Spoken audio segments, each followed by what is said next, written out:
E aí pessoal, bem-vindos ao canal Civilização Brasileira. Nesse vídeo eu quero compartilhar com vocês uma teoria da história de São Paulo. Vamos ao vídeo.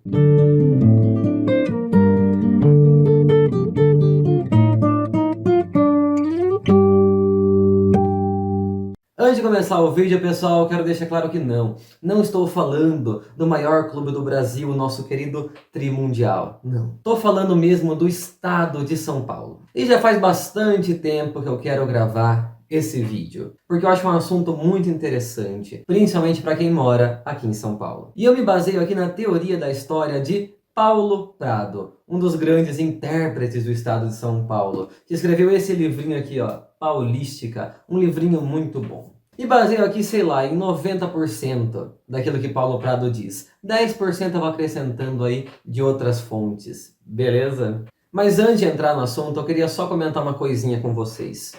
Eu comecei a me interessar pela história de São Paulo não faz muito tempo. Faz, sei lá, uns 3 anos mais ou menos, 3, 4 anos. Até então eu tinha uma relação um pouco tensa com o meu estado, digamos assim. Me incomodava muito. Sempre me incomodou e na verdade até continua me incomodando a mania cosmopolita do estado de São Paulo. De estar sempre muito mais voltado para fora do Brasil do que para dentro. A mania, às vezes, do estado de São Paulo de se achar muito superior, etc.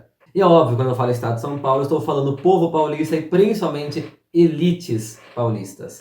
Certo? Mas isso mudou graças à minha pesquisa sobre a minha genealogia. Quando eu fui descobrindo que a minha família não apenas começou em São Paulo, com João Ramalho, Antônio Rodrigues, Piquerobi e Tibiriçá, mas ela sempre permaneceu em São Paulo, pelo menos uma parte considerável da minha família. É muito comum, quando a gente estuda genealogia, a gente descobrir que nossos familiares vieram de diversos outros estados brasileiros, empurrados aí por movimentos históricos, né? Levados para lá, levados para cá, pelo próprio movimento da história. E eu achei muito curioso quando vendo a minha genealogia, eu vi que os meus ancestrais, pelo menos uma boa porção deles, permaneceu sempre no estado de São Paulo, desde o século XVI.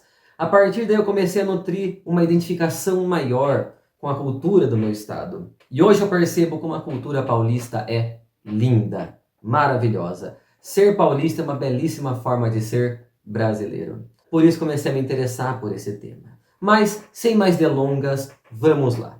O Paulo Prado, pessoal, vê a história de São Paulo em 4 movimentos. E vamos lembrar que ele fala isso num prefácio de 1925, tá bom? Quais são esses movimentos? Ele fala que a história de São Paulo começa com uma ascensão, alcança um clímax, entra em decadência e depois passa por uma regeneração. E o momento em que ele escreve, 1925, o Estado estaria nesse processo de regeneração. Paulo Prado não viu São Paulo alcançar o patamar que alcançou nos dias de hoje. Hoje, São Paulo é responsável por 1/3 do PIB brasileiro, só. Mas essa regeneração já era perceptível no tempo do Paulo Prado, graças principalmente ao café. Vamos ver então cada um desses 4 movimentos da história paulista. Ele fala que a história de São Paulo já começa num movimento de ascensão. E por quê? Desde a fundação da cidade de São Paulo em 1554, o povo paulista sempre esteve voltado para o interior. A Serra do Mar, ela funcionava quase como que um bloqueio que rompia, digamos assim, de certa forma, as ligações de São Paulo com a metrópole portuguesa. Então, o mundo dos primeiros paulistas era o mundo do interior do Brasil. Daí o bandeirantismo aparecer quase que como uma vocação automática do povo paulista. O fato de que o Nordeste ficava muito mais próximo de Portugal e ali rapidamente se desenvolveu a cultura da cana, transformando aquela região numa região muito opulenta, deixava a pequena vila de São Paulo de Piratininga muito abandonada. E essa vila, portanto, teve que aprender a se virar. Daí o desenvolvimento do bandeirantismo como um amplo movimento. São Paulo começou com essa construção ininterrupta e apenas foi ascendendo, alcançando o seu clímax com a formação da Paulistânia. A gente tem que lembrar, pessoal, que os bandeirantes foram responsáveis pela formação e ocupação de basicamente todo o sul do Brasil. E todo esse território era ocupado e governado por paulistas. Então a gente pode ver que esse clímax, que esse auge se dá justamente no século XVII. E daí há o descobrimento das minas como o símbolo, digamos assim, para coroar esse auge da façanha paulista.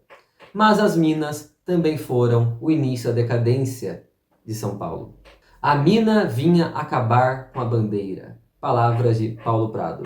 Então, após alcançar esse clímax, São Paulo entra numa lenta decadência a partir dos últimos minutos do século XVII. E século XVIII inteiro foi um século onde São Paulo apenas decaiu. Ignorando aqui o fato de que toda essa expansão acabou despovoando justamente o centro desse mundo paulista, que era a cidade de São Paulo, a vila de São Paulo, nós temos alguns marcos dessa decadência. Paulo Prado menciona a abertura em 1698, daí o finzinho do século XVII, da estrada do Rio para as Minas, que possibilitava um caminho até as Minas em cerca de 15 dias. Uma estrada muito superior àquela estrada utilizada pelos bandeirantes, que era a estrada que ligava São Vicente às Minas, em cerca de 2 meses. A abertura dessa estrada, ela já começa a remover as Minas Gerais da órbita de São Paulo. Não bastando isso, nós temos também a famosa Guerra dos Emboabas e a fragmentação que começa a ser feita desse mundo da Paulistânia tradicional em diversas outras províncias. A coroa portuguesa começa a desmembrar esse mundo paulista. A partir da criação de novas capitanias, de novas províncias, a coroa portuguesa rompe a ligação entre elas e São Paulo. E esse movimento de desmembramento ocupa toda a primeira metade do século XVIII. 1720, desmembramento das Minas Gerais. 1748, o desmembramento do Mato Grosso. São Paulo, então, vai ficando cada vez menor e cada vez mais obscurecida diante das Minas e diante do Nordeste, que foi, até o final do século XIX e início do século XX, o centro econômico do Brasil. São Paulo vai entrar no século XIX completamente decadente, completamente subalterna. E é muito interessante se a gente pega os mapas do início do século XIX até metade do século XIX, todo o interior de São Paulo era completamente despovoado, aparecia como sertão desconhecido. E bom, quando essa situação de decadência começa a mudar e nós entramos então na lenta regeneração do estado de São Paulo? Imagino que todo mundo aqui saiba a resposta. Com a cultura do café. Em fins do século XVIII, o café já chega no Rio de Janeiro. E ali no Vale do Paraíba o café começa a se espalhar. E no Vale do Paraíba paulista é formada uma sociedade escravocrata, cafeeira, extremamente rica, extremamente opulenta. E essa sociedade ela vai se empoderando lentamente. Em 1856 é aberta a estrada de Santos para Jundiaí, que permite também um escoamento do café do interior do estado de São Paulo para fora. Tudo isso são marcos de desenvolvimento do estado de São Paulo, ou na época da província de São Paulo. Aí São Paulo vai se regenerando lentamente. Mas há um porém. O Vale do Paraíba também vai entrar em decadência, justamente pela forma que a agricultura tomou ali. Uma agricultura não só apegada ao trabalho escravo, como apegada a técnicas muito rudimentares de agricultura, que faziam muito mal ao solo. Processo esse que é analisado por Monteiro Lobato, um dos intérpretes do mundo paulista. Paralelamente a essa decadência do Vale do Paraíba, o café vai alcançando o interior de São Paulo. E é justamente nesse interior de São Paulo que o café vai propiciar o grande crescimento do estado de São Paulo. Num primeiro momento com mão de obra escrava, mas logo mudando para mão de obra livre, principalmente mão de obra de imigrantes e técnicas de plantio um pouco mais desenvolvidas, o café vai explodir no interior paulista. Inclusive Botucatu, minha cidade, foi um desses centros cafeiros. E o café daqui é uma delícia, diga-se de passagem. Esse café do interior paulista vai formar um novo baronato, muito mais cosmopolita. Daí eu acho que começa a cultura cosmopolita das elites paulistas. E principalmente vai possibilitar excedentes que serão investidos na indústria. Então tudo aquilo que sobra do café acaba sendo investido naquela industrialização incipiente que vai haver no Brasil no início do século XX. E que, a partir da Revolução de 30, começa a ser de fato fomentada pelo Estado, que vai possibilitar, de uma vez por todas, o estado de preponderância que São Paulo ocupa nos dias de hoje. São Paulo é escolhido como centro para a indústria brasileira. E todos os governos vão fomentar isso daí. E daí nós compreendemos também o êxodo que vai haver de vários outros estados mais pobres para São Paulo, para as pessoas trabalharem nessa indústria que não parava de crescer, que vai possibilitar que São Paulo seja o que é hoje, o estado que produz 1/3 do PIB brasileiro.